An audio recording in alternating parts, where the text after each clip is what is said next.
Avant tout, j'aimerais définir qu'est-ce qu'un brouteur et qu'est-ce qu'un arnaqueur. Parce qu'en Côte d'Ivoire, on a tendance à confondre les choses. Le brouteur, c'est celui qui directement se produit de l'argent par des pactes. Ça peut être du bédou magique, canari, valise magique. Et l'arnaqueur, c'est un travail qui demande la réflexion aussi, mais négativement, du côté négatif. Et c'est persuader quelqu'un, tromper quelqu'un pour qu'il t'envoie de l'argent. Et en classe de première, il y avait un jeune homme, un ami, qui était âgé que moi, mais qui était bien financièrement. Plusieurs personnes s'approchaient de moi et lui aussi. Donc, j'essayais de comprendre comment lui, il faisait pour avoir tout cet argent-là et des téléphones, les matériels, tout ce qui était bien, tout ce qu'il avait tout à sa disposition, les documents. Vu son approche, j'ai commencé à admirer son côté financier. J'ai commencé à le considérer, j'ai vu ce qu'il faisait, les achats qu'il faisait pour moi pour que j'étudie avec lui pour que je lui montre des choses. Et c'est comme ça, je lui ai demandé qu'est-ce qu'il faisait pour gagner tout cet argent-là. Et il m'a dit comme ça qu'il était dans l'ANAC, mais l'ANAC des Noirs. Une fois, j'ai découvert véritablement le travail, ce qu'il faisait. Et vu l'influence du quartier, parce que tous les jeunes de mon quartier passaient leur temps dans les cyber et autres, alors j'ai commencé à m'y intégrer. L'école ne m'intéressait plus.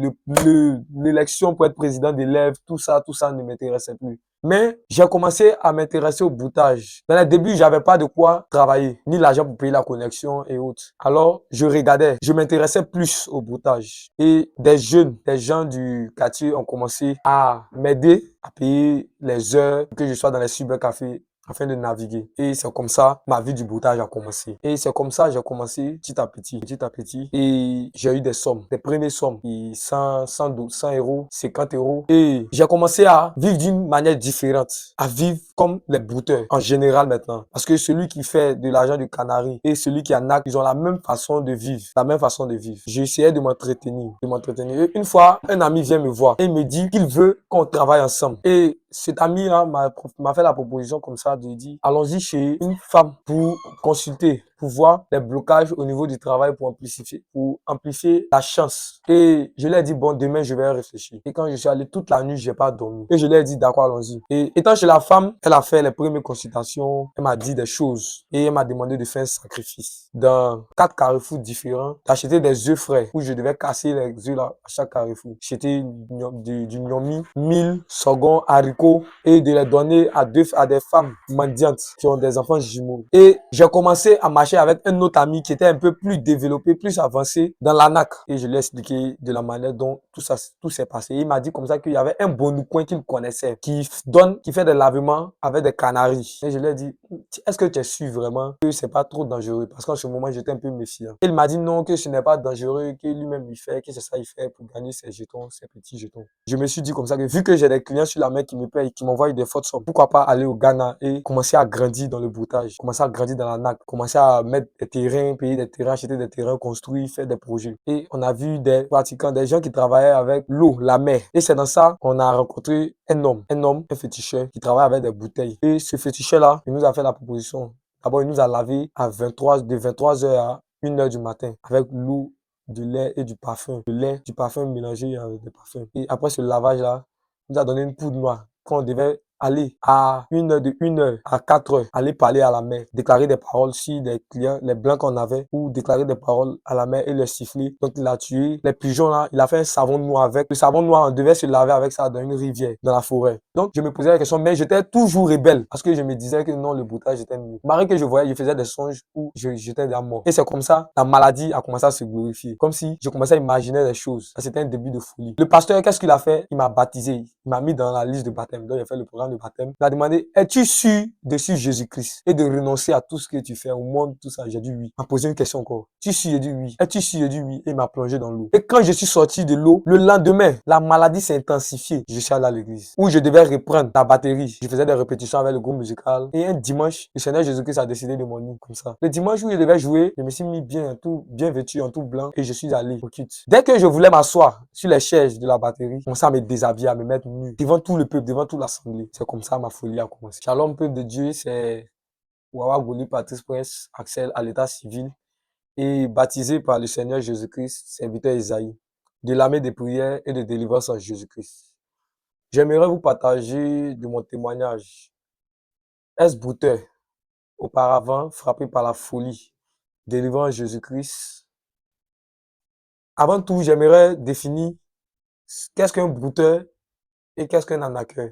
Parce qu'en Côte d'Ivoire, on a tendance à confondre les choses. Le brouteur, c'est celui qui directement se produit de l'argent par des pactes.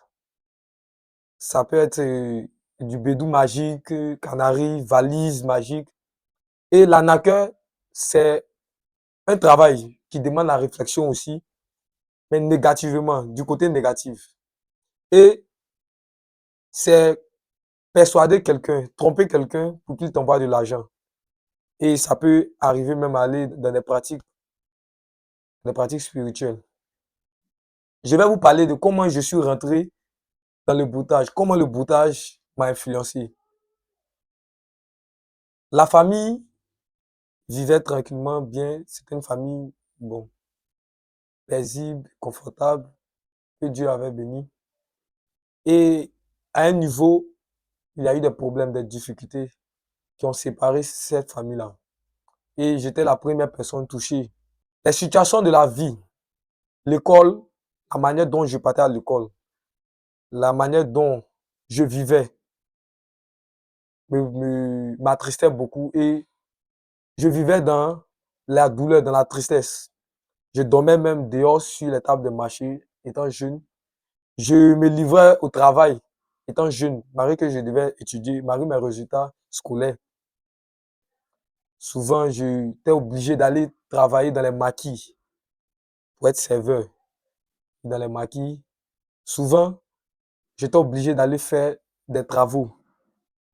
Et c'est comme ça, le quartier où j'habitais, il y avait les jeunes qui étaient mes amis. Et ces jeunes-là étaient dans l'ANAC. Et moi, après le BPC, je suis allé dans une école. Et dans cette école-là, j'ai fait la seconde première. Et en classe de première, il y avait un jeune homme, un ami, qui était âgé que moi, mais qui était bien financièrement. Et vu mes résultats scolaires, plusieurs personnes s'approchaient de moi, et lui aussi. Donc, j'essayais de comprendre comment lui, il faisait pour avoir tout cet argent-là, et des téléphones, les matériels, tout ce qui était bien, tout ce qu'il avait tout à sa disposition, les documents et autres.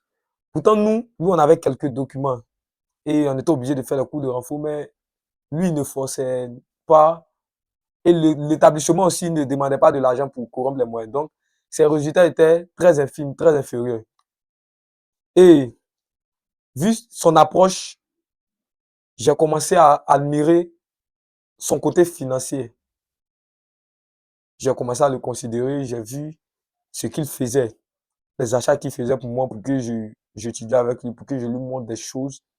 Et c'est comme ça, je lui ai demandé, ben, qu'est-ce qu'il faisait pour gagner tout cet argent-là. Et il m'a dit comme ça que il était dans l'ANAC, mais l'ANAC des Noirs. Et donc, j'ai commencé à m'intéresser à l'ANAC des Noirs, à l'ANAC des Noirs.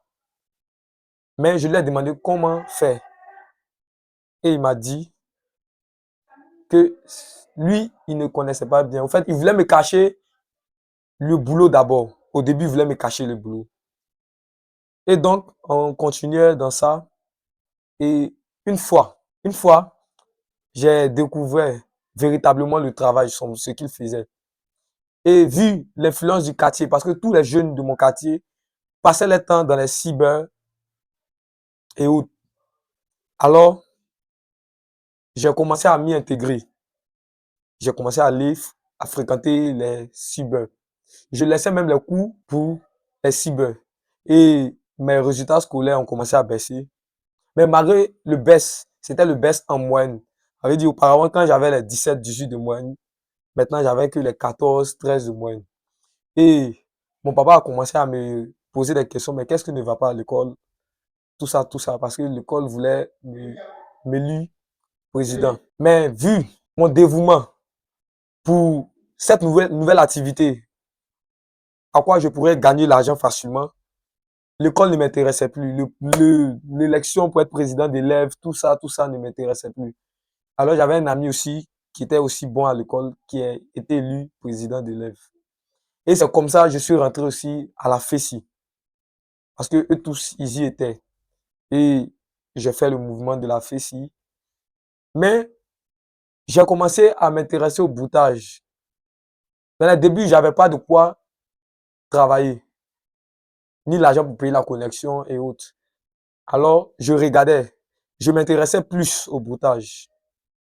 Et des jeunes, des gens du quartier ont commencé à m'aider à payer les heures pour que je sois dans les cybercafés afin de naviguer. Et c'est comme ça, ma vie du broutage a commencé. Et vu l'oppression de la famille, je me sentais mieux étant brouteur. Je me disais comme ça que cela allait changer ma vie parce que j'avais des projets en tête que je voulais réaliser. Mais c'était un mauvais chemin que je venais d'emprunter. Et vu les rancunes et le mal que j'avais reçu de la famille, du fait du manque de suivi du côté scolaire, parce que je pleurais beaucoup, parce que mes résultats étaient tellement élevés, mais il n'y avait pas d'appui, il n'y avait pas vraiment d'appui. Parce que, imaginons un élève qui a les 19 de moyenne, les 18 de moyenne, en physique et en maths, dans les matières scientifiques, même aux techniques, et souvent, il peut faire un mois sans aller à l'école avec de l'argent. Ou soit, aller à l'école avec de l'argent infime. L'argent même, tu ne peux même pas payer les photocopies d'une journée. Et donc, tout ça m'attristait. Et je me suis confié à mon ami qui était déjà dans le bouteille, qui était à l'école. Et il m'a dit que si je commence, je pourrais avoir quelque chose pour me défendre. Alors, qu'est-ce que j'ai décidé de faire? Mon emploi du temps, je l'ai refait. Je devais être souvent là au cours de maths et physique pour le bac. Maths, physique, techno, schéma, électronique, des cours de mesure, quelques cours importants. Français, anglais. Parce que, pourquoi l'anglais? Parce que l'anglais, j'étais majeur dans ma promotion en anglais. Donc, je me disais qu'avec l'anglais, je pourrais aller facilement dans d'autres pays. Donc, je ne ratais pas les cours d'anglais. Et c'est comme ça, pas à pas, j'ai commencé à me désintéresser de l'école. Et comment je me suis désintéressé? Par l'influence de mon ami qui était à l'école. Parce qu'il arrivait où il venait me chercher avec des motos d'une valeur de plus de 1 300 000, 1 500 000. Et cela me captivait. Et il me disait comme ça que, regarde, tu es à l'école, lui, tu es intelligent, tu es premier de classe, tu es notre chef de classe et autres. Mais regarde, collègue, il m'appelait collègue, c'était un nom familier entre moi et lui. Collègue, regarde, on était comme ça avant. Oui, on se connaissait avant comme ça, on était ensemble dans la souffrance, dans la galère. Tu vois pas aujourd'hui que moi-même, je me promets, il m'a montré 5 millions dans son sac qu'il avait. Et je lui ai dit que c'est vrai, que moi-même, je vais commencer à m'intéresser au boutage. Donc, il m'a remis la somme de 10 000 pour que je paye les heures au cybercafé. Et moi et lui, on a commencé à se fréquenter. Donc, l'école n'était plus trop ça, malgré que j'ai continué l'école, mais j'étais carrément dans le broutage. Et au quartier, j'ai commencé à faire le broutage. Et quand l'argent du temps est fini, je partais dans les maquis travailler pour avoir de quoi manger et aussi pour payer les temps. Des fois même, j'étais là dehors, je ne dormais pas à la maison. J'étais là dehors, soit sur les tables. Et j'avais un ami avec qui on dormait dehors ensemble. Lui venait me soutenir. On dormait sur les tables. Or, lui, ses parents l'ont jamais. Il venait quand même me soutenir pour me dire que, ah, on est des amis, on est des frères. Donc, je comprends ta peine. Parce que la famille, c'était vraiment difficile. Les problèmes de famille en Afrique, on le connaît. Et c'est dans cette souffrance-là que je vivais. Parfois, il m'arrivait même de pleurer parce que je n'arrivais pas à comprendre certaines choses. Alors, j'ai décidé carrément de m'y intégrer totalement au broutage. Et j'ai commencé à lire. Et j'aimerais vous parler de comment ça fonctionne. Sur le net, il y a des sites comme Facebook, Instagram. Il y a des sites de rencontres, plein de sites comme Lovoo, Mythique et autres. Et sur ces sites-là, on essaie d'ajouter pour tisser un lien d'amitié. d'abord avec des personnes qui sont dans les pays étrangers, dans les pays d'Europe, que ce soit de l'Asie et ou de l'Amérique. Et c'est comme ça que j'ai commencé petit à petit, petit à petit. Et j'ai eu des sommes, des premières sommes, et 100 euros, 50 euros. Et cela me donnait plus de confiance parce que c'était pas facile au début. En fait, tous ceux qui payaient les heures pour que je sois dans les cybercafés, je les faisais plaisir. Parce que moi-même, la confiance pour continuer le boutage, pour continuer la NAC, grandissait en moi. Et avec ces entrants d'argent-là, je me disais, étant sûr de gagner plus tard des millions. Et c'est comme ça, je continuais, je persévérais toujours avec assurance et foi. Parce que j'avais commencé à toucher des petites sommes. 50 000, 20 000, souvent 60 000, 80 000. Alors j'étais plein d'assurance. Et j'ai commencé à vivre d'une manière différente. À vivre comme les brouteurs en général maintenant. Parce que celui qui fait de l'argent du canari et celui qui en a, ils ont la même façon de vivre. La même façon de vivre. Mais je faisais la différence parce que j'étais un peu timide et calme. J'étais toujours dans mon coin. Et cela faisait la différence. Et avec ces sommes-là, j'essayais de m'entretenir. De m'entretenir. Et une fois, un ami vient me voir et il me dit qu'il veut qu'on travaille ensemble. Et je lui ai dit, bon, d'accord. Et il m'a envoyé son ordinateur et j'ai commencé à travailler avec son ordinateur. Et on est allé, il m'a fait une proposition pour me dire, bon, il y a une femme qui consulte les génies. Une femme qui consulte avec du courrier. Et cet ami-là m'a fait la proposition comme ça de dire, allons-y chez une femme pour consulter, pour voir les blocages au niveau du travail pour amplifier la chance. Et je lui ai dit, bon, demain, je vais réfléchir. Et quand je suis allé toute la nuit, je n'ai pas dormi. Parce que je me disais que pour l'instant, je gagne les 50 000, 30 000, 20 000, 80 000 souvent. Mais il faut que je monte. Il faut que je gagne encore plus. Donc toute la nuit, je n'ai pas dormi. Et le matin, je suis allé chez lui-même. Avant que même le cybercafé s'ouvre. Et je lui ai dit, d'accord, allons-y. Et j'avais 5 000. Je peux dire 5 000 sur moi. Donc je suis allé chez la femme. Et étant chez la femme, elle a fait les premières consultations. Elle m'a dit des choses. Et elle m'a demandé de faire un sacrifice. Dans 4 carrefours différents, d'acheter des œufs frais. Où je devais casser les œufs là à chaque carrefour. J'étais du gnomi, mil, sorgho, haricots. Et de les donner à des femmes mendiantes qui ont des enfants jumeaux. Et c'est dans ça que j'ai fait. Et quand j'ai fait, je ne voyais pas le résultat. Et je suis allé à Bassam chez mon oncle. Étant à Bassam, j'étais en train de travailler sur mon téléphone. Et j'ai eu un client, comme on les appelle dans le monde de la NAC, des clients.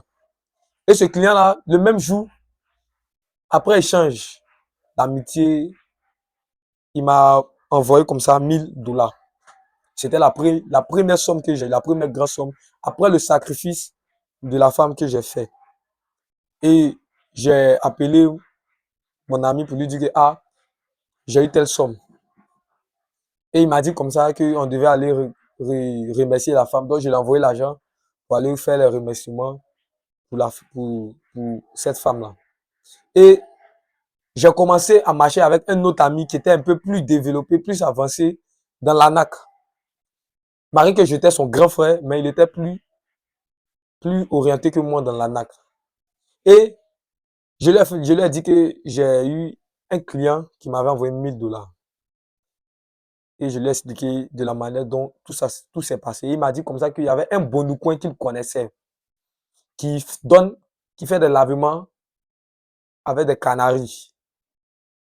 Des canaris, des feuilles qu'il met dans les canaris.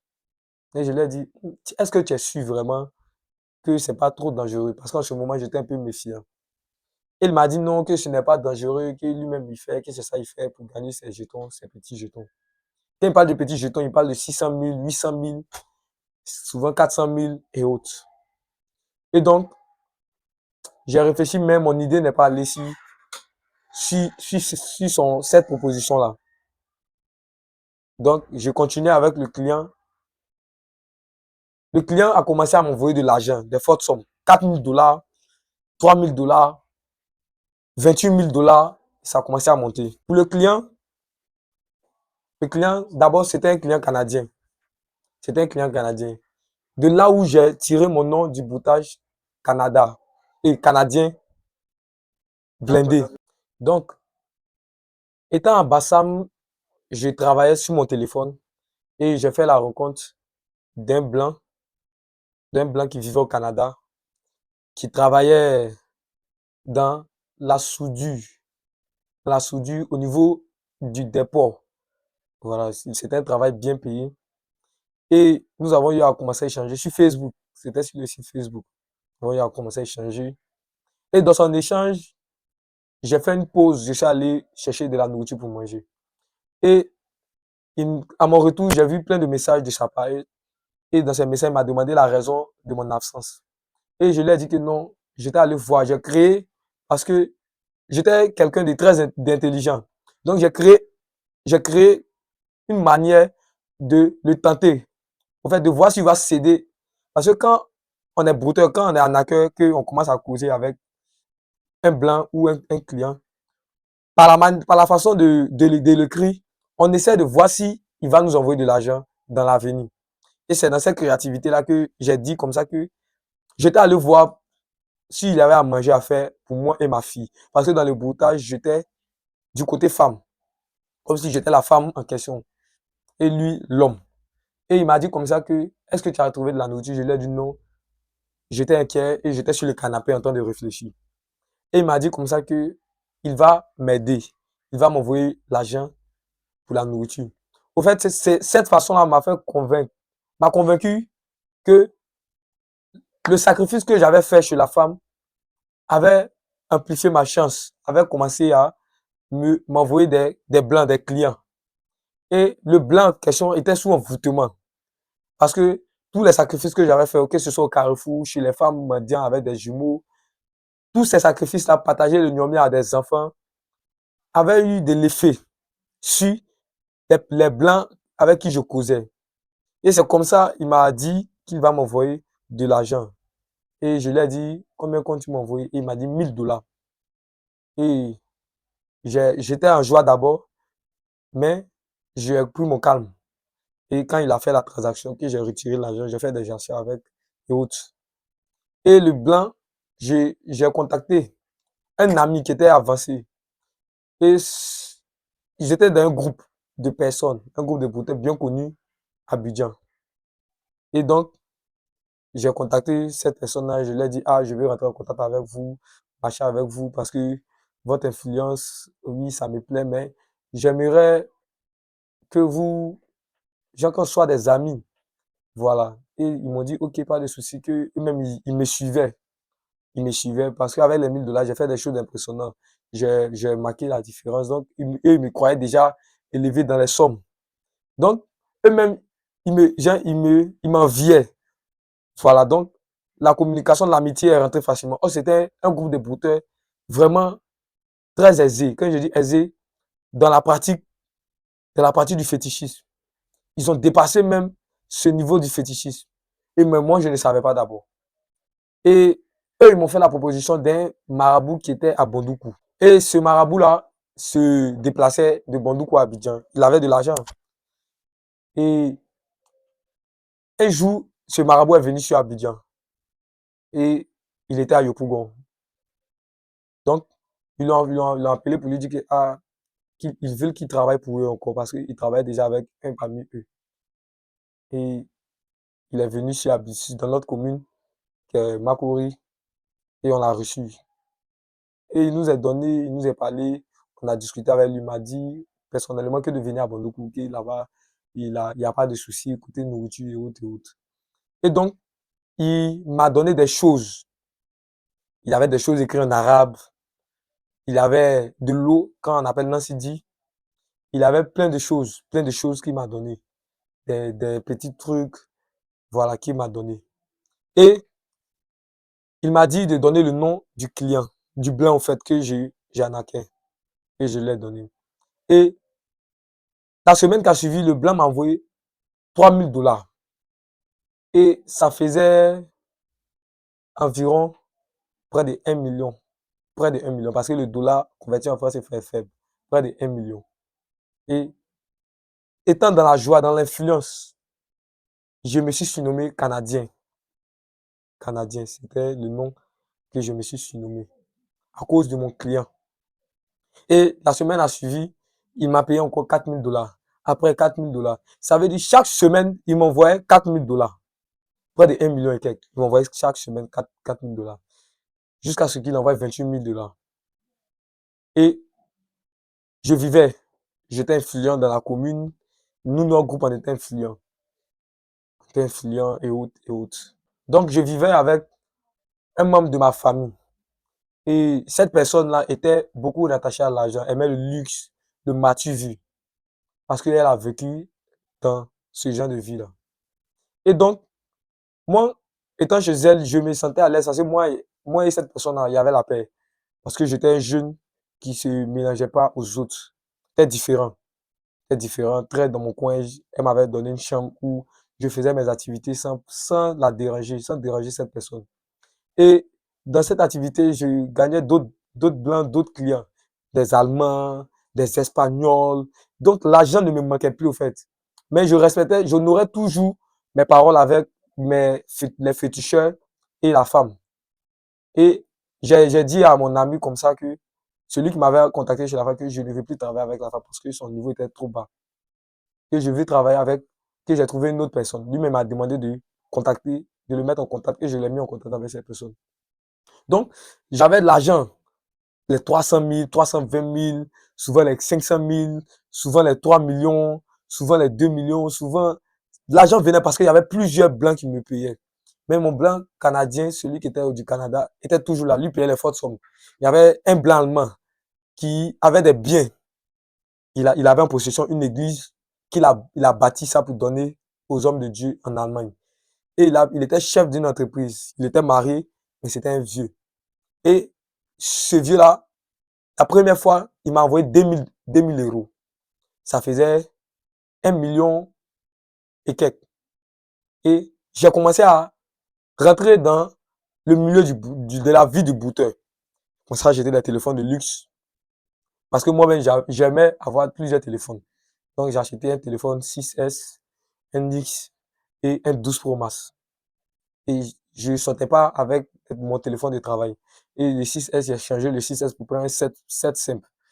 Et j'ai acheté un 7 Plus. Donc, ça faisait 4 téléphones. Donc, j'ai travaillé avec tout ça. Et le 12 Pro que j'avais, avec ça, je sortais avec l'X, l'iPhone X. Et donc, j'ai commencé à vivre comme ça, comme les bouteurs, à aller dans les bars, à cause de l'influence du groupe d'amis que j'ai rencontré, avec qui j'étais ami. On partait faire des bouquins, des travaillements sur des DJ, on chantait nos noms. Et il a arrivé à des moments où les membres de ma famille même me demandaient de l'argent. Et j'aimerais clarifier ce côté-là, ce petit côté-là.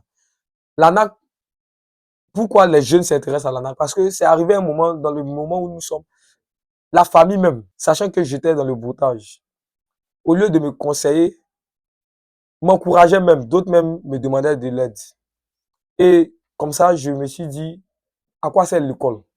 Vu que je commençais à toucher des sommes, les millions, je gagnais des millions, plus de 2 millions, 3 millions, souvent les 900 000, 800 000. Donc, l'argent ne me manquait pas. Et où je gardais mon argent, les membres de ma famille même, ils mettaient les mains, ils prenaient des sommes, des fortes sommes dedans. Mais je ne parlais pas, je n'en disais rien parce que l'argent ne me manquait pas. Et c'est dans ça, moi et l'école, on s'est arrêté. Il n'y a plus de fréquentation. Et comme ça, une fois, je devais gagner une forte somme de 40 000 $. Et j'ai fait la proposition à un membre de ma famille avec qui je vivais. Et la personne m'a dit comme ça que de prendre l'argent pour aller m'inscrire dans un concours maritime qui coûtait 5 millions. Et j'ai dit, OK. Et pendant, c'était, bon, chez moi, c'était le seul bon conseil que un membre de ma famille a eu à me donner. Et pendant ce temps, il y avait le groupe d'amis avec qui je marchais, qui, par leur influence, chaque nuit, on était obligé d'être dans les bars à faire du boucan, à travailler de l'argent, chanter nos noms, et on faisait des travaillements pour avoir des spots. On était toujours dans les restaurants, résidences avec des filles et autres. Et donc, parmi eux, il y avait une personne qui aimait vraiment le fétichisme. Parce que cette personne-là était allée d'abord au Bénin pour faire 7 mois. Et au Bénin, il a eu à faire des sacrifices horribles. Et il aimait ça. Et vu qu'il m'a vu que j'étais comme lui, un peu timide, un peu calme, il pensait qu'on était un peu dans le même domaine. Il se disait que moi aussi, j'étais arrivé au domaine du sacrifice de sang humain, des trucs comme ça, de ce genre. Donc, il s'est approché de moi, il m'a dit que comme ça, qu'il aimerait qu'on voyage ensemble. Je lui ai dit, moi, sincèrement, je vais être clair avec toi. Moi, c'est chez les marabouts, chez les féticheurs, c'était les petites consultations qui me faisaient gagner tout cet argent-là. Parce que la chance, eux-mêmes me disaient que j'avais la chance. Donc, je n'ai pas fait encore de fétiches, ni tuer un poulet pour donner un non. Donc, c'était les petits sacrifices que je faisais. Il a dit, ah bon, ça l'étonnait. Donc, il m'a, il a vu l'opportunité de cette chance-là. Il a voulu profiter. Donc, il m'a dit comme ça que il a une personne qui connaît le Ghana, qui est ghanéen. Que donc, il voudrait qu'on va au Ghana pour faire au moins 1 an, afin d'amplifier l'argent qu'on a déjà. Et donc, il lui a dit, bon, je vais réfléchir. Et j'ai commencé à analyser, parce que je ne donnais plus à la maison, j'étais tout le temps dans les résidences, avec des femmes, je vivais tout le temps au restaurant, la nuit, je ne dormais pas dans les bars. Et je me suis dit comme ça que vu que j'ai des clients sur la main qui me payent, qui m'envoient des fortes sommes, pourquoi pas aller au Ghana et commencer à grandir dans le broutage, commencer à grandir dans la NAC, commencer à mettre des terrains, payer des terrains, acheter des terrains, construire, faire des projets. Et je lui ai dit que d'accord, que mais qu'on se prépare 2 semaines. Dans les 2 semaines, on s'est préparé. Et je lui ai demandé comme ça, qu'est-ce que lui-même il fait? C'est quoi on va aller faire là-bas? Et il a commencé à me détailler un peu les choses qu'il a fait au Bénin. Les fétiches qu'il a eu à avaler, les fétiches qu'il a eu à prendre, le serpent. Parce qu'au Bénin, il y a un temple de serpent. Un temple de serpent dans la capitale du Bénin. Il y a un temple de serpent. Donc, ils sont allés là-bas pour adorer le serpent. Ils ont eu à prendre des photos. Il m'a commencé à me montrer les photos, les choses. Il a commencé à m'expliquer qu'il a eu à faire des choses même avec le sang humain. Et un verre de sang humain, le verre qu'on boit dedans, ça coûtait 100 000 pour les sacrifices humains, pour les sacrifices qu'on faisait. Puis il y avait des fétiches, Kennedy, qu'on les donnait pour prendre. Et comment il fonctionnait? Quand il est assis dans un bar comme ça, parce que Kennedy, c'est deux. Il y a le grand, on peut dire la maman, la souce, qu'il laisse à la maison. Et il y a le petit qui peut mettre dans sa poche. Et il a juste à déposer en bas de toi et le fétiche commence à sucer tout ton sang. Mais tu ne mets pas sur place, au fait. Quand lui n'est plus là, qu'il est arrivé à la maison, toi, étant allé chez toi aussi, tu meurs. Et c'est comme ça, lui, ses clients lui payaient de l'argent. Parce que lui, il gagnait 5 millions chaque semaine. Chaque semaine, il gagnait 5 millions. Donc, il a commencé à m'expliquer les choses qu'il a eu à faire au Bénin. Et j'ai commencé à avoir peur. Mais j'avais ce dévouement-là d'aller voir. Parce que je me disais que non, si lui, il a eu à faire, c'est que moi, je pourrais faire aussi. Donc, je lui ai dit, OK. J'ai même pas dit à mes parents que je voyageais. Il a dit, OK, allons-y. Et c'est comme ça qu'on a pris la route et on est allé au Ghana. Arrivé au Ghana, c'était un peu difficile parce que la personne chez qui on partait, cette personne-là n'était plus capable de faire le travail que nous, on voulait. Alors, on a eu à se promener dans les villes du Ghana à chercher. On allait d'abord en Accra, on n'a pas vu ce qu'on voulait. On est revenu sur une ville. Et cette ville-là, c'était une ville de pêcheurs. Et on a commencé à résister. Et on a vu des pratiquants, des gens qui travaillaient avec l'eau, la mer. La mer. Et ils ont commencé à nous entretenir. Mais c'était pas ce qu'on voulait. L'argent qu'on gagnait n'était pas suffisant. On gagnait des 300 000, des 200 000. Converti à l'argent gagné, c'était beaucoup. Mais de la manière, l'argent était beaucoup. C'est comme ça les dépenses que tu fais pour la connexion, mais c'était assez. Donc, l'argent de nous suffisait pas. C'est comme si l'argent qu'on gagnait, c'était l'argent pour vivre au Ghana. Et donc, nous, on n'était pas venus pour vivre au Ghana, mais on était venus pour avoir l'argent pour faire des projets en Côte d'Ivoire. Et c'est dans ça qu'on a rencontré un homme, un féticheur, qui travaille avec des bouteilles. Et ce féticheur-là, il nous a fait la proposition. D'abord, il nous a lavé de 23h à 1h du matin, avec l'eau, du lait et du parfum. Le lait, du parfum mélangé avec des parfums. Et après ce lavage-là, il nous a donné une poudre noire qu'on devait aller à 1h à 4h, aller parler à la mère, déclarer des paroles sur les clients, les blancs qu'on avait, ou déclarer des paroles à la mère et leur siffler pour que, et c'est ainsi qu'on faisait, moi et l'ami. Et on a commencé à gagner des sommes, lui qui montait 600 000, 700 000, 800 000. Et le gars avec qui on est parti, il nous a dit que l'argent qu'on gagne n'est pas suffisant parce que quand on partage à 3 personnes, on gagne. Donc, nous, on voulait avoir l'argent, des millions, pour faire des projets. Donc, on allait chez un homme. Lui, il travaillait avec une rivière, dans une forêt. Et quand on est arrivé, il nous a expliqué les conditions. Il nous a dit d'abord que s'il commence à travailler pour nous, même si on est en Côte d'Ivoire, nous, on doit revenir obligatoirement chez lui. Qu'on ait un souci ou pas, on doit revenir obligatoirement chez lui pour continuer le travail. Et donc, nous, on a dit d'accord, pas de souci. Et il nous a dit, bon, pour le travail, il va payer des pigeons. Comme on était deux pigeons blancs, pentates, et quelques animaux avec des poux, des bougies noires, bougies rouges, bougies blanches, et quelque chose, et quelque chose. Et il a dit comme ça qu'il va nous rendre invincibles et invisibles aussi. Parce qu'il dit, en Côte d'Ivoire, il y a la police qui nous fatigue. Et toutes ces choses-là, nous, on dit, OK, qu'il le fasse. Donc, il a tué les pigeons là, il a fait un savon noir avec. Le savon noir, on devait se laver avec ça dans une rivière, dans la forêt. Et donc, quand on a fini de faire pour les pigeons, on nous a appelé de la Côte d'Ivoire pour nous dire qu'on nous recherche. Parce qu'avant d'aller au Ghana, on avait de l'argent. Donc, que la police, Interpol et la cybercriminalité nous recherchaient. Donc, vu que ça tombait au moment où le féticheur nous avait dit qu'il allait nous travailler pour qu'on soit invisible, donc nous, on n'avait pas peur au fait. Donc, on lui a dit, on a expliqué au féticheur que on vient de nous appeler pour dire qu'on nous recherche. Donc, il a amplifié encore le travail sur l'invisibilité, sur la protection. Et quand il a fini, on est allé dans la forêt pour aller se laver. Une forêt où coulait une rivière. Je veux dire, ouais, une source d'eau qui coulait. Et comment on s'est lavé? On devait prendre le savon qui était avec le sang du truc, des animaux. Et se laver 3 fois dans l'eau, sortir. Retourner encore, se laver 3 fois dans l'eau, sortir. Retourner encore, se laver 3 fois dans l'eau, sortir. Jusqu'à ce que la pluie tombe dans la forêt. Et quand on a commencé à se laver, au plus tard les 3 fois, c'est comme si 9 fois qu'on s'est lavé.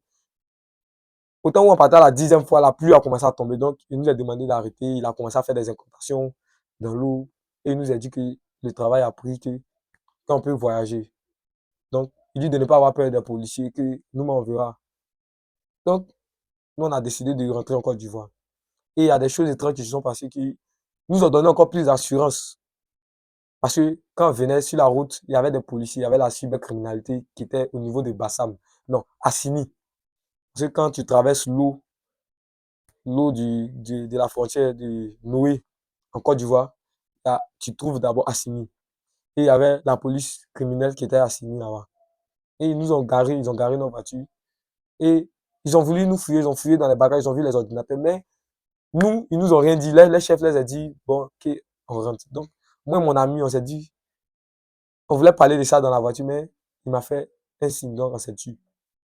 Arrivé à Beaunois, il y avait encore la police, ça c'était des PJ. Et ils étaient en civil. Mais ils avaient une voiture BM qui était garée. Donc, quand on rentrait de Beaunois, à pied avec nos bagages, c'est comme si on ressentait qu'il y avait de la police. On ressentait. Et il y avait un ami qu'on avait appelé pour venir nous aider à décharger le bagage. Lui aussi, il faisait de la NAC. Et lui, il travaillait, son téléphone qu'il travaillait avec ça, il sortait avec ça. Donc, quand il venait, moi, j'ai eu l'intention de lui dire qu'il y a la PJ qui est là. Et qu'il fasse attention, qu'il s'arrête là-bas, que moi-même, je vais venir vers lui. Et comme ça, j'ai pris le courage. C'est comme si quelque chose me motivait, quelque chose m'inspirait. Et je suis allé vers la PJ même. Je suis allé m'arrêter à leur niveau. Pour faire comme barrage. C'est comme si quelque chose. Bon, c'était les esprits, au fait, que j'avais pris du Ghana, qui envoûtaient les policiers, au fait. Donc, quand je suis allé m'arrêter devant leur voiture de la police, les PJ, ils ont plus rien fait. Ils ont plus rien dit même. C'est comme si on a fait nos choses tranquillement. Ils ont su qu'on était des broutins, mais ils nous regardaient seulement sans rien dire. Jusqu'à ce qu'on finisse et on traverse. Et c'est comme ça que j'ai commencé à vivre la vie du broutage. J'ai décidé de louer une maison avec mon ami et on a fait la FEM. Des FEM, on a mis des motos taxis sur le travail et on a commencé à essayer d'investir dans les magasins, dans les trucs de livraison aussi. Mais au fur et à mesure que les mois passaient, tout a commencé à se bloquer. Et même celui qui a fait la FEM, le moment où les fêtes de décembre devaient arriver pour que on puisse avoir l'argent, le bénéfice, il nous a doublé. Il nous a doublé. Donc, qu'est-ce que nous on a fait? On a appelé le non-féticheur du Ghana pour lui dire qu'on nous a doublé et il lui a lancé une maladie qui était l'AVC. Parce qu'on était, les esprits là nous conduisaient à être sans pitié. Sans pitié. On était nerveux, sans pitié. Et quand tu nous faisais quelque chose, automatiquement on devait te faire quelque chose. Donc, quand l'AVC l'a frappé, moi mon cœur s'est apaisé. Parce que je me suis dit, il nous a volé. Mais il a eu une maladie qu'il ne va jamais regretter jusqu'à sa mort, qui était l'AVC. Et donc, c'est ainsi que je vivais avec une copine. Et vu qu'on devait retourner au Ghana après avoir eu cet argent, la copine est tombée enceinte. Et le lavement qu'on a eu à faire brûlait nos parties intimes. Et donc, quand elle est tombée enceinte, d'abord c'était la copine de mon ami. Et l'enfant, elle avait fausse couche. Une première fois. Il avait une autre copine aussi qui a fait pareil. Donc, il m'a dit comme ça, un jour on était assis derrière le maquis en train de boire. Il m'a dit comme ça, est-ce que c'est pas ce qu'on a fait au Ghana, est-ce que c'est pas nos spermes que le gars a eu à prendre pour nous donner ce qu'on voulait. Et donc je lui ai dit, peut-être parce que c'est bizarre que les deux copines vont faire fausse couche, elles sont enceintes et finalement, soit le docteur dit la grossesse, l'enfant est mort, on ne sait pas où c'est passé, les trucs, c'était des trucs mystères. Et donc, vu que moi, ma copine aussi n'était pas enceinte d'abord, donc je me disais peut-être c'était lui qui était impuissant, un truc comme ça. Et ça arrivait à mon tour où la fille avec qui venait me voir, qui vivait avec moi, tombait enceinte. Quand elle est tombée enceinte, premier mois, deuxième mois, au troisième mois, il y a eu des complications. Elle a commencé à avoir des complications. Souvent, elle m'appelle pour me dire le sang sortait, elle sortait le sang. Souvent, elle m'appelle pour me dire qu'elle ressentait le mal. Donc, j'ai commencé à me poser aussi des questions. Et un jour comme ça, elle m'appelle, me dit que non, l'enfant est sorti. À 3 mois, l'enfant est sorti, elle a fait des photos. Voilà, l'enfant est sorti comme ça, il est sorti. Et mon ami l'a dit, tu as vu que c'est de ça que je te parlais. Donc, on a essayé d'appeler, mais le féticheur ne nous répondait plus. Il ne nous répondait plus. Il avait bloqué tout contact avec nous. Donc, je me suis dit, bon, on était des jeunes, on a dit, bon, si c'est comme ça, on va commencer à aller à l'église. Et dans cette situation-là, moi et mon ami, on a décidé d'aller à l'église pour essayer de prier. Donc, on est allé dans une église, pas une église forcément de dépouillement, mais une église où il y avait le feu. Et je préfère taire le nom de cette église. Et on a commencé à aller. Mais tellement le diable voulait nous faire tant de mal, on n'a pas tenu bon même dans l'église. On a fait au moins 2 dimanches ou 3 dimanches et on a arrêté d'aller. Donc j'ai essayé de me remettre en question et j'ai essayé de contacter un membre de ma famille. Et j'ai commencé à lui dire. Donc cette personne a commencé à me donner des bibles pour qu'on médite, moi et mon ami souvent. Et on a commencé à vivre une vie de misère et de galère. Parce que on n'est pas retourné au Ghana. Et cette vie-là vraiment a pesé sur nous. Parce qu'il y avait des moments où même on n'avait même pas à manger. On n'avait rien à manger. Et c'était au fait les conséquences de notre désobéissance du Ghana, de notre premier voyage du Ghana. Et comme ça, Moi, j'ai dit, bon, comme ça commence à devenir trop, trop, trop, trop lourd, cette situation-là, je vais aller me chercher. Je vais aller en voyage encore. Donc, je suis allé voir l'ami qui m'avait initié, l'ami chez qui j'avais comment, été influencé. Et quand il m'a vu, il m'a dit, mais mon gars, tu es allé très loin dans le domaine. Parce qu'on parle de temps, on parle de toi temps, on parle de toi temps, on parle de toi temps, surtout votre groupe. Et puis, on dit, vous faites des bêtises même. Des bêtises dont je ne vais pas en parler. On dit, vous faites des bêtises même.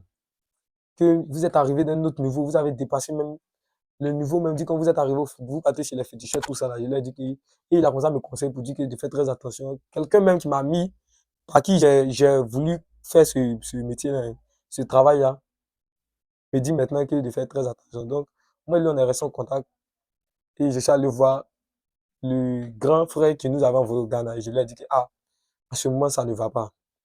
En ce moment, ça ne va pas. Et j'aimerais qu'on voyage. Donc, il m'a dit de rester chez lui pour travailler. Et si on gagnait de l'argent, on allait voir dans quel pays aller ou dans quel truc. Donc, on est allé voir un féticheur qui était à l'ancien Koumassi. Et donc, le féticheur là m'a demandé de faire un sacrifice de viande de bœuf frais, fraîche, et d'acheter du sorgho, du mil, de l'haricot et de le déposer au carrefour, un carrefour. Et la viande, de partager la viande au fait, sans os. D'aller aussi à la lagune, d'aller parler et de déposer la viande fraîche là-bas et de déposer la viande aussi dans un carrefour avant le lever du soleil. Donc, je me suis levé à 4 heures, j'ai pris les sacrifices que je devais faire, le mil, l'haricot, le second, le riz et autres, et la viande fraîche. J'ai essayé d'aller déposer dans une calebasse au carrefour et je suis allé avec l'autre moitié de la viande à la lagune pour aller parler, déposer la viande. Et j'ai commencé à réussir, à commencer à gagner encore de l'argent. Ça veut dire j'étais arrivé dans un niveau où je faisais trop de sacrifices avec des féticheurs et des marabouts. Et donc, ça commençait à apporter le fruit. Et une nuit, j'ai eu 3 000 $. Oui, 3 000 $. Et non, avant ça, j'ai eu, comment dirais-je, un client allemand qui me payait des sommes, soit 30 000, et on prenait pour manger, se défendre. Et une fois, il m'a envoyé 500 €, ce qui faisait 320 000. Et les 20 000, on a pris pour faire les courses de la maison. Les 300 000, on a décidé comme ça d'aller au Burkina. Et je lui ai dit, d'accord. Vu que j'avais fait le Ghana premièrement, donc j'avais plus peur. J'avais plus peur. J'étais déjà engagé dans la vie de l'arnaqueur et du brouteur, de l'arnaqueur brouteur. Donc, on allait au Burkina. Et arrivé au Burkina, on arrivait d'un pays chez les Gouchi, après la ville de Koudougou. Et c'était un village. Et c'était des fétiches, fétiches de brousse, de montagne et autres. Et donc, le vieux sur qui on est allé au Burkina est décédé. Et quand il est décédé, il y avait une cérémonie. Et vu que c'était un féticheur et un grand féticheur du Burkina, on devait l'enterrer avec les fétiches avec qui il a travaillé. Mais avant de l'enterrer avec les fétiches, tous ses fils devaient danser avec ces fétiches-là. Et vu que moi, j'étais conscient, oui, je peux dire inconscient, je disais que c'était normal de le faire. Donc, je me suis mis à intégrer et j'ai dansé aussi avec le fétiche. Et c'est comme ça, après l'enterrement, ils ont commencé à bien travailler avec nous. Et comment moi, on travaillait avec nous? Ils ont commencé à me révéler les choses, les attaques. Je dis, mes amis voulaient me tuer parce que j'étais au-dessus d'eux. Et ils ont commencé à faire des sacrifices avec des chiens. Oui, les chiens, les poulets, pentates, mais il y a plus de chiens. Et on partait payer les chiens dans d'autres villages pour venir les sacrifier aux fétiches. Et là-bas, étant là-bas, j'ai commencé à gagner de l'argent. Et ils ont commencé à me donner des bagues, des médicaments de protection de palabres et autres, des bagues de chance, des bagues d'invisibilité, les trucs. Et comme ça, étant là-bas, j'ai appelé le mort. Ça veut dire le vieux qui est mort. Ils l'ont appelé pour lui dire, mais nous sommes venus, comment. Et donc, le vieux, ils sont allés l'appeler. C'est une pratique qui se fait au Burkina. Et c'est le vieux qui a dit qu'on devait travailler avec son fils. Donc, nous, on était là tranquillement et son fils nous a fait la proposition de partir avec un fétiche qu'on va mettre chez nous. Et nous, on a trouvé ça pas mal. Mais le fétiche, il nous a dit le fétiche, lui, il prend pigeon blanc, pintade blanc, tout ce qui est blanc. Et, et puis caméléon souvent. Donc, nous, on lui a dit, OK, pas de souci. Donc, on a pris ce fétiche-là et on est rentré avec en Côte d'Ivoire. Et on vivait avec ce fétiche. Et le Seigneur n'a pas permis. Pourquoi je le dis ça? Parce que au Burkina, le fétiche des Burkinabés, dans la ville où on est parti, c'était pas un fétiche qui s'amusait. Parce que le propriétaire, le vieux, a eu à désobéir au fétiche et les fétiches l'ont tué. Donc, ils nous ont dit que si nous aussi on désobéissait au fétiche, que le fétiche allait nous prendre. Donc, le fétiche que nous on a pris pour venir en Côte d'Ivoire, on avait peur. Et au début, on était confiant de travailler avec ce fétiche-là. Donc, on a acheté les pigeons blancs, la pintade blanche, le poulet blanc et quelques animaux et le caméléon. Donc, le jour où on devait faire le sacrifice, immoler les animaux sur le fétiche, il est arrivé à ce moment que moi, je ne sois pas là. Je suis tombé malade et je suis allé en famille. Donc, il n'a pas voulu tuer les animaux là en absence. Donc, il a ramené tous les animaux là. Et quand je suis revenu, il a nourri le fétiche avec une nourriture des Burkinabés qu'on donnait. C'était comme de l'arachide. Avec du bacille, on donnait au fétiche. Pour que le fétiche mange du lait aussi. Avant de leur donner pigeon du sang. Et c'est comme ça on vivait, on gagnait de l'argent. Quand on gagnait de l'argent, on faisait nos promesses, on respectait nos promesses avec les vieux du Burkina. Et comme ça, un jour, on a décidé comme ça de ramener le fétiche. Parce qu'on a vu que on ne pourrait pas tenir les promesses de ce fétiche-là. Parce que ce fétiche était très exigeant. C'est très exigeant. Lui, si, par exemple, nous sommes trois dans la maison et à trahison, le fétiche tue en même temps. Il tue celui qui trahit. S'il y a manque de confiance, s'il y a, par exemple, hypocrisie, le fétiche lui commence à travailler, lui tue en même temps. Il donne de l'argent, mais c'est un fétiche qui prenait vite. Il prenait vite. Donc, nous, on a commencé à avoir peur. Parce que les gens commençaient à tomber malades, ceux qui venaient chez nous. Donc, nous, on a commencé à appeler, on a appelé au Burkina pour qu'ils nous donnent comment on fait pour ne pas avoir de problèmes sur nous. Et ils nous ont dit c'est mieux de ramener le fétiche. Parce que le fétiche, dans l'entourage où on vit, hein, si le fétiche reste là-bas, il va tuer beaucoup de personnes. Il va se nourrir du sang humain. Donc, on a décidé de ramener le fétiche. Et c'est ainsi qu'on a ramené le fétiche. Et donc, quand on a ramené le fétiche, je travaillais maintenant avec des petits sacrifices. Mais il arrivait à des fois où on partait à Bounois pour aller faire consulter un vieux pour qu'il donne des feuilles de lavement pour que je puisse me laver avec pour attirer la chance, pour renouveler la chance. Et c'est ainsi que je vivais avec mon dévassé, mon grand frère, le grand frère. Et dans ça, il y a eu un, un souci qui s'est passé. Et lui, il a décidé de rentrer au Ghana pour aller voir, parce que lui, il était dans le domaine de la sorcellerie. Et je le savais. Il voyait souvent.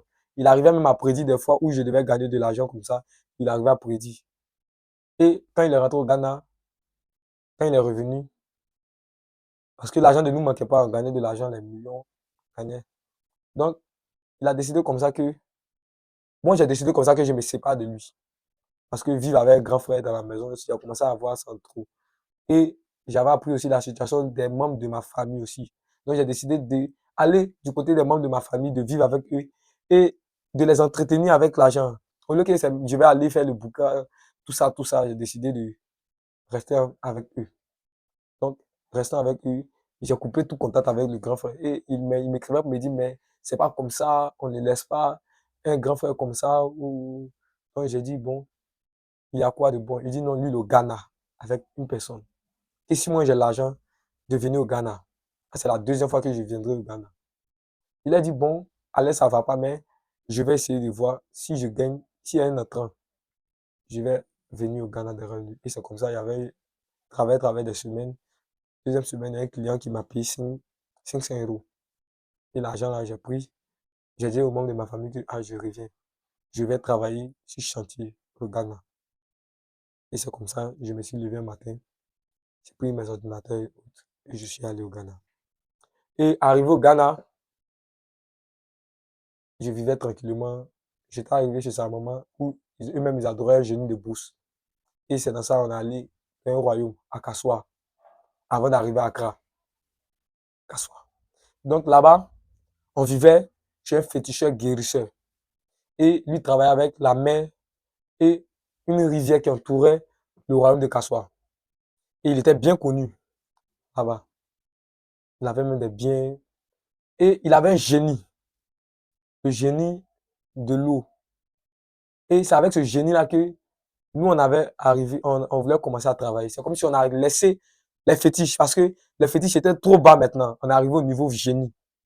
Et au niveau génie, on appelait, on invoquait le génie, et le génie venait. Il possédait la personne. Et le génie, on causait avec le génie pour savoir ce qu'on veut. Et le génie nous prédisait ce qu'on allait devenir quand on allait quitter chez lui. C'est qu'on allait devenir. Et le génie a parlé de nous, tout ça, de notre famille, de la situation qu'on vit. Et donc, nous, on a eu plus de confiance.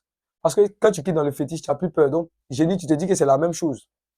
Et donc, c'est comme ça, le génie a commencé à travailler avec nous. Faire des lavements, des travails, faire des lavements et lavements. Et on a commencé à gagner l'argent au Ghana. Ça, l'argent au Ghana. On partait faire des promesses, écrivait sur des papiers pour aller mettre dans l'eau. On partait donner des boissons pour parler, on versait les boissons dans l'eau. Aller, on tuait les poulets là-bas. On faisait des sacrifices de moutons, cabris et autres. Et donc, le féticheur nous a dit, nous, on lui a demandé que nous, on veut rentrer en Côte d'Ivoire. Il nous a dit, OK, mais il veut qu'on écrive une promesse. Parce que si on n'écrit pas cette promesse-là, on risque de mourir. Parce que toutes les personnes qui sont passées chez lui, qui n'ont pas respecté cette promesse qu'on a mise sur papier, sont morts. Ils sont devenus fous et après ils sont morts. Et quand il nous a dit ça, il a fini de consulter, puis il a dit parmi nous, il y a une personne parmi nous qui va mourir. Parce que la personne ne va pas respecter l'engagement qu'il a dit. Donc, nous, on a dit, ok, nous, on va respecter, que c'est pas nous. Il nous a dit comme ça qu'il y a un jeune aussi ghanéen qui est en ce moment malade et qui va mourir parce qu'il n'a pas respecté son engagement. Parce que lui, son génie ne s'amuse pas. Lui, son génie ne s'amuse pas. Et son génie, qu'est-ce qu'il faisait? Il nous démontrait les choses. Parce que son nom, en français, en ghanéen, on ne savait pas ce que ça veut dire, mais en français, ça voulait dire démonstration. Donc, pour nous parler, on nous disait, ils ont invoqué démonstration. Et nous, on venait s'asseoir. Ils faisaient les pratiques. Et comment ça a commencé?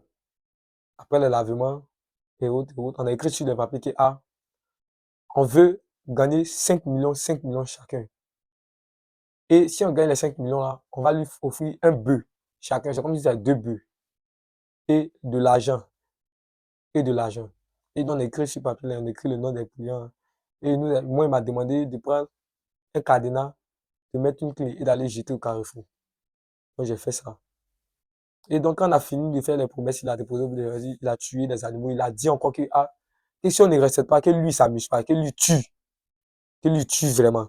Donc, nous, on dit, ok, que nous, on n'a pas peur. Bon, moi, il était confiant de mon côté, l'autre, je ne sais pas comment lui, il était. Mais moi, il était confiant. Et donc, on vivait là-bas un peu. Et quand on a décidé de rentrer, moi, je suis tombé malade. Parce que moi, étant dans le boutage, étant dans la NAC aussi, avant de gagner une forte somme, je tombais malade. Donc, je suis tombé malade. Et quand je suis tombé malade, je devais recevoir la somme de 5 millions qui était là. Et donc, j'ai causé avec le client de telle sorte qu'arrivé en Côte d'Ivoire, je puisse récupérer les 5 millions et envoyer l'argent du truc, du féticheur. Et donc, moi, ils m'ont préparé. Parce que la deuxième personne avec qui on était, lui, il est venu en Côte d'Ivoire vite. Donc, moi, il suis resté. Et moi, ils m'ont préparé encore une deuxième fois de plus. Ils m'ont donné des choses. Et on est rentré. Et c'était le début de ma maladie. C'était le début de ma maladie. Et je me disais que j'étais un palu qui m'avait pris. Donc, sur la route du voyage, j'étais intouchable parce que j'avais des protections et autres. La police ne pouvait rien me faire. Et j'ai traversé les frontières. L'erreur qu'on a fait, non pas l'erreur, parce que je peux dire c'est Dieu, le Seigneur Jésus-Christ qui nous a conduits là-bas. Parce qu'il voyait ma mort. Il voyait le problème dans lequel je me suis mis. Et étant quittant voyage sur la rue du voyage, la première personne qu'on est allé chez un membre de ma famille qui était vraiment enraciné en Jésus-Christ. Et quand on est rentré, toutes nos choses, que ce soit savon, médicaments qu'on avait pris, tout est gâté le lendemain, tout s'est gâté.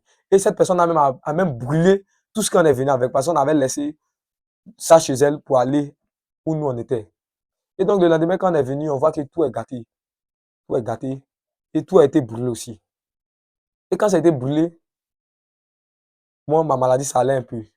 Et je suis tombé encore gravement malade, le palu. Parce que c'est comme si le Seigneur Jésus-Christ me disait, c'était ton heure. C'était l'heure de venir me servir, mais moi, je ne voulais pas aller à l'église, je ne voulais même pas entendre parler de ça. J'avais que mes projets en tête. Donc, c'est comme ça, j'ai commencé à aller à l'église par pression de ma mère. Et dans son église, c'était une église aussi bien bâtie, qui vit dans le dépouillement et qui est bien affermie dans la parole de Jésus-Christ. Et donc, le pasteur me disait qu'il me sauve.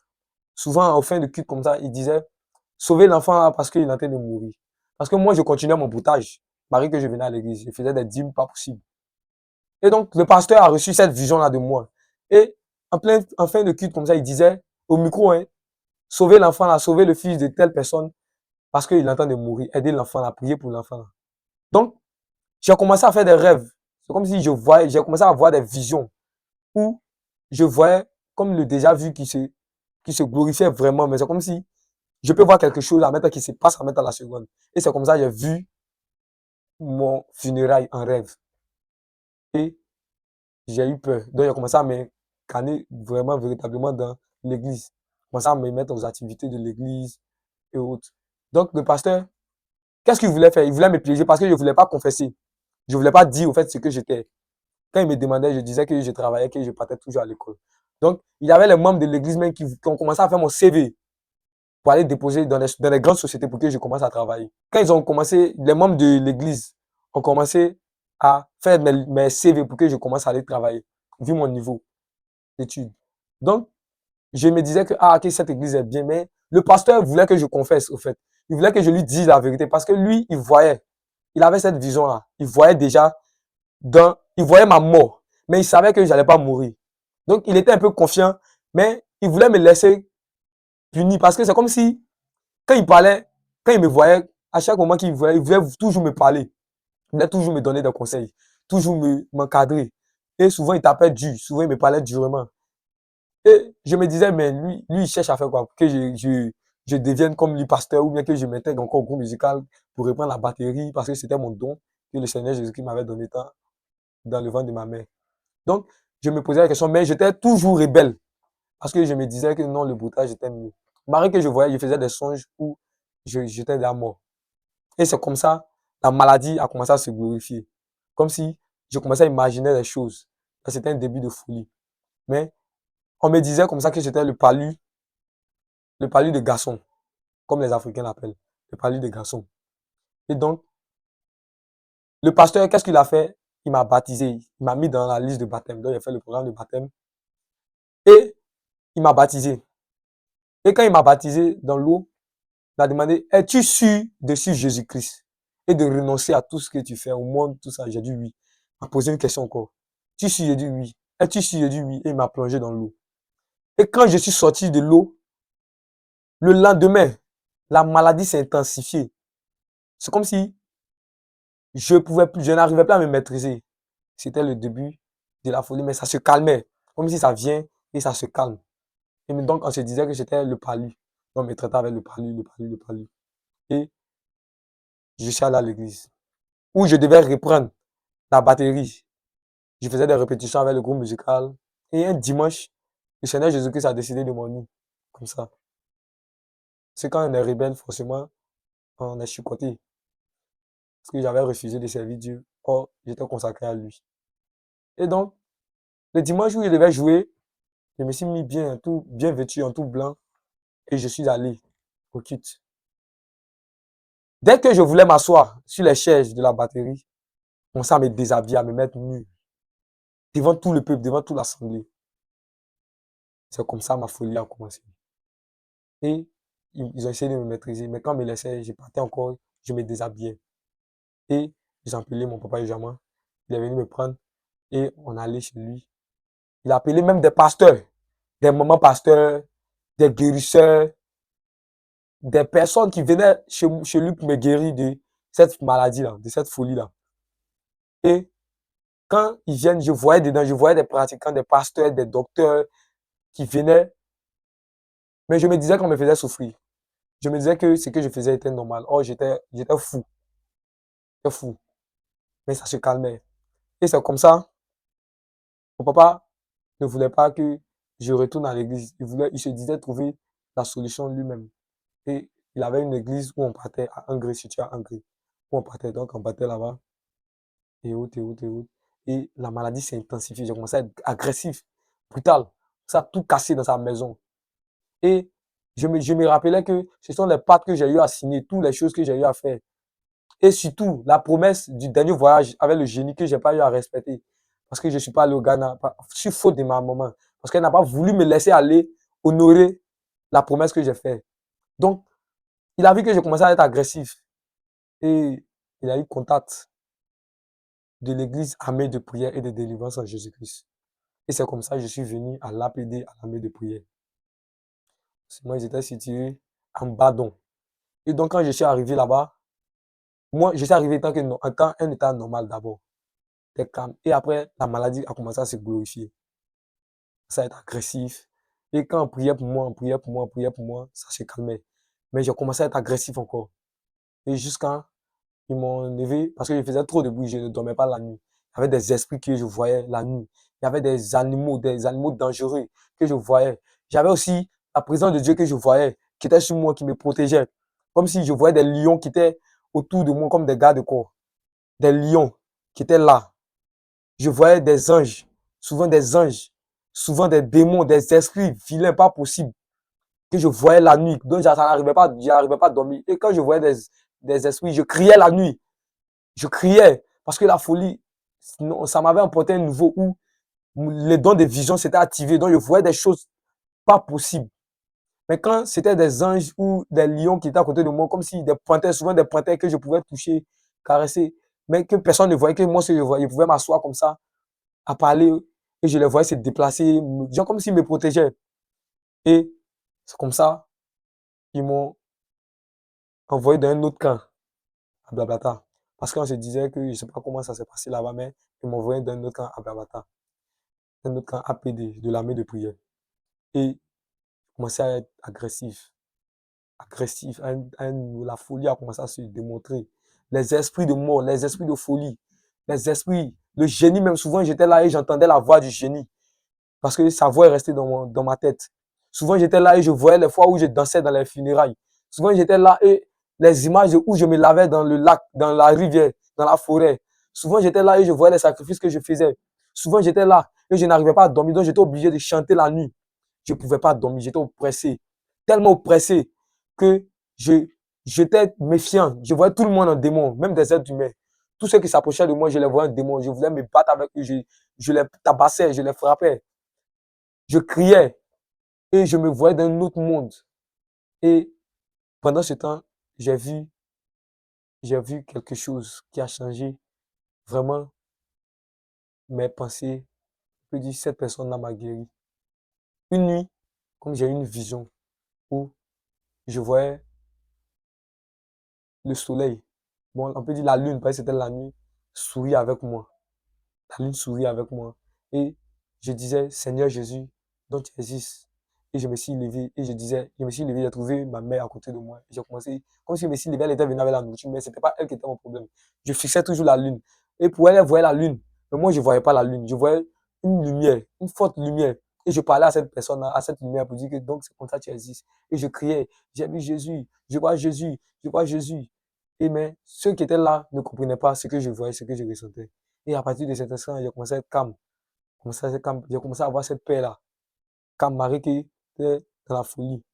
Et ça commençait à aller mieux.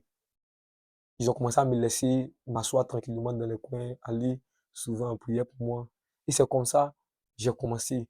La délivrance a commencé à s'opérer un peu, un peu, un peu, un peu. J'ai commencé à lire la Bible.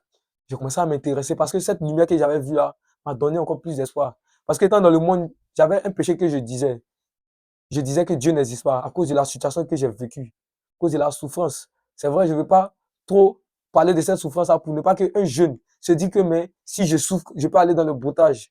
Je vais te dire que, oui, tu te dis aller dans le broutage, mais je te dis que tu vends ta vie.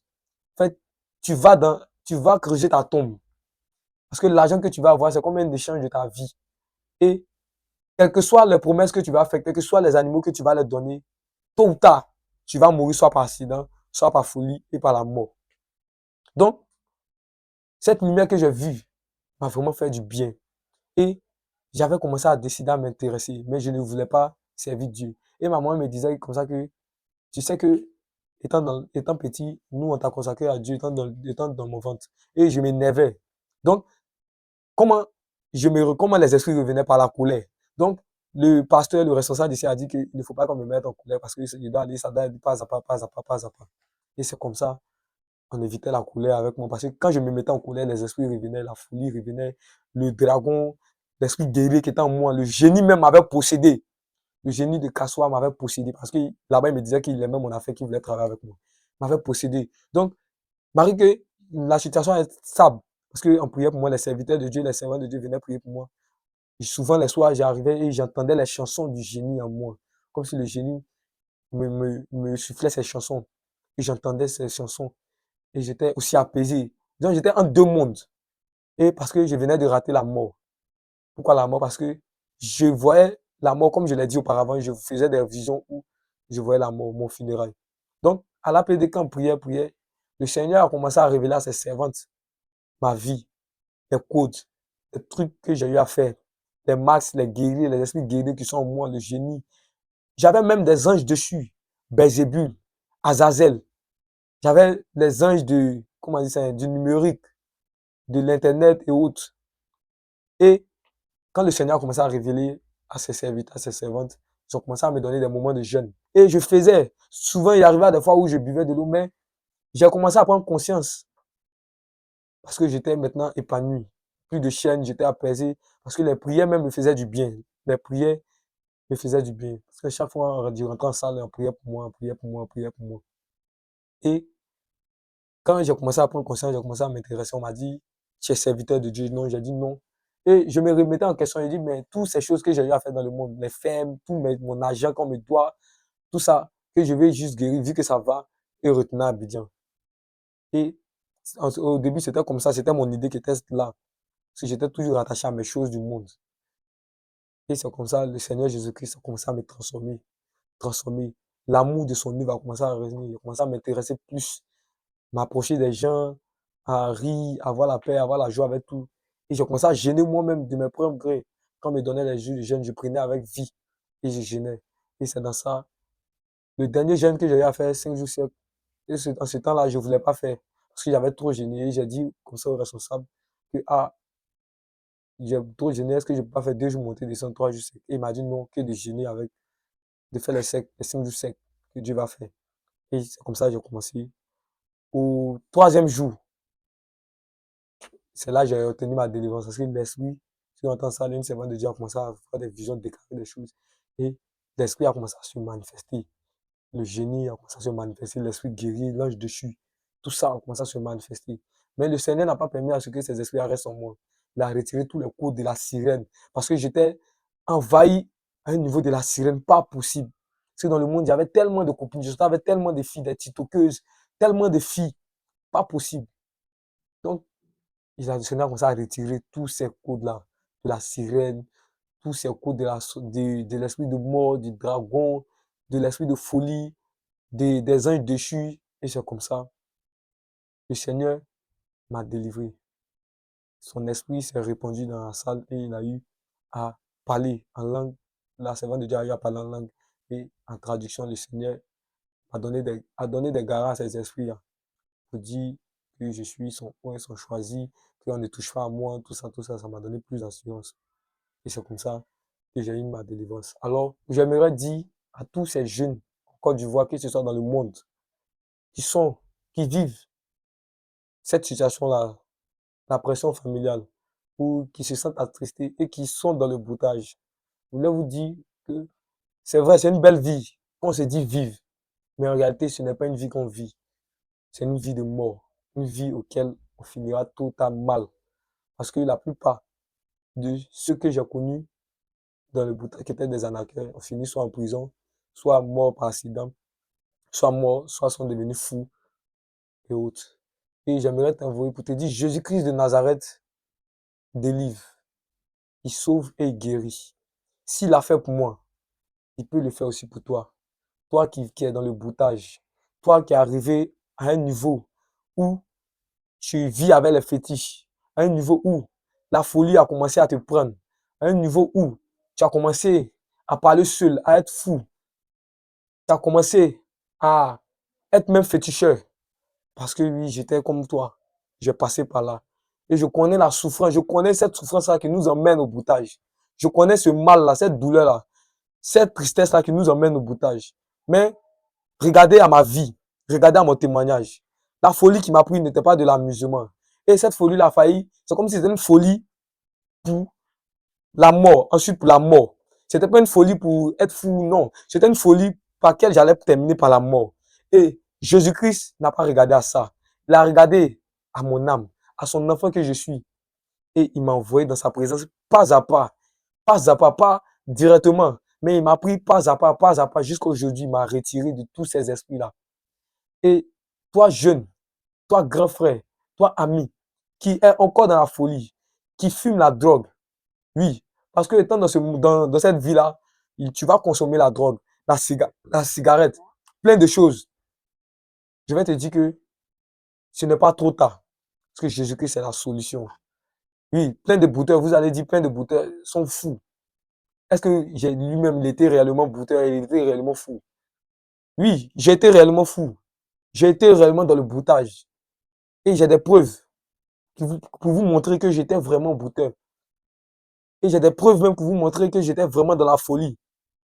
Mais Dieu a su me guérir. Il a su enlever ces esprits qui me fatiguaient, qui me tourmentaient la nuit, qui me poussaient à crier, à ne pas dormir, qui me disaient même que j'allais mourir. Ce génie de casse-soi. Oui, toutes ces choses, le Seigneur m'a retiré. Quelle que soit ta situation, quelle que soit l'oppression que tu vis en famille, j'aimerais te dire de venir à Jésus-Christ, car c'est le Dieu véritable. Il est celui qui m'a retiré. Et me voilà aujourd'hui serviteur. Et je sais son œuvre. Je fais son œuvre avec vie. Je prie pour des personnes aussi. Je glorifie son nom. Je vais évangéliser. Autrefois, je n'avais pas cet amour-là. Mais Jésus-Christ a remis cet amour-là en moi. Il m'a changé totalement. Et il continue de le faire. Il me fait apprendre des choses. Mais il n'a pas permis que je meure étant fou. Il n'a pas permis que je reste dans cette vie d'impudicité-là, de péché-là. Alors je t'invite, ne dissois pas ton cœur. Par ce témoignage, viens à Jésus car Jésus-Christ t'aime. Shalom.